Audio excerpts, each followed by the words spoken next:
Ada nggak nih tips dan trik untuk orang-orang yang cari kerja Web3 di bear market, Bro Bintang? Nyari kerjaan di bear market itu jujur susah sekali sih. Kebetulan aku tuh dapat kerjaan di Web3 itu selalu diawalinya ya memang menuju bull market, bukan di bear market gitu ya. Jadi aku tahu sendiri gimana caranya susahnya nyari kerja di bear market itu, terutama di industri Web3. Cuma kalau misalnya kita mau lihat sisi positifnya sebenarnya gitu, bear market ini itu tuh kayak yang King bilang tadi, itu tuh banyak orang yang tiba-tiba ngilang gitu kan.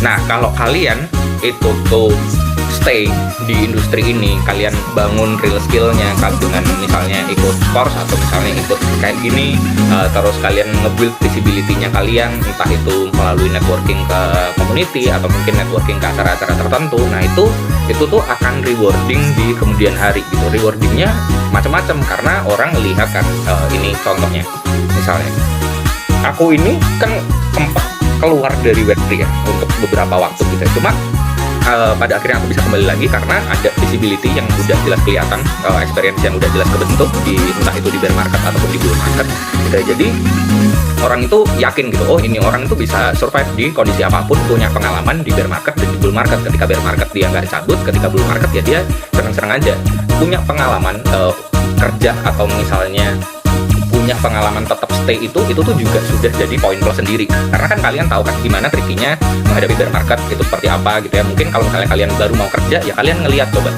nanti misalnya contoh paling sederhana adalah exchange, gimana nanti exchange itu menghadapi bear marketnya, apakah akan jor-joran ketika bull market atau tidak gitu. Nah, itu kalian bisa pelajarin.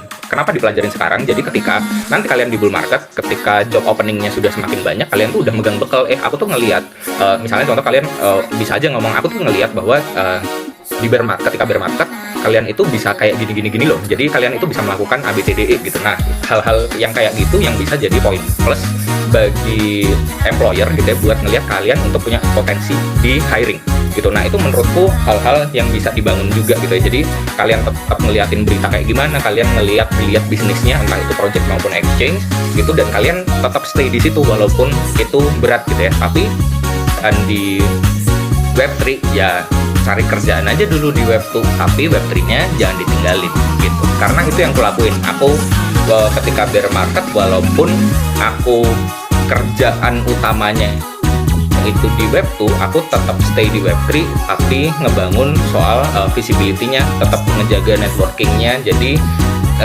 not really leaving the bear market karena masih merasakan, karena masih terlibat di dalam community Web3-nya itu sendiri. Itu sih paling King.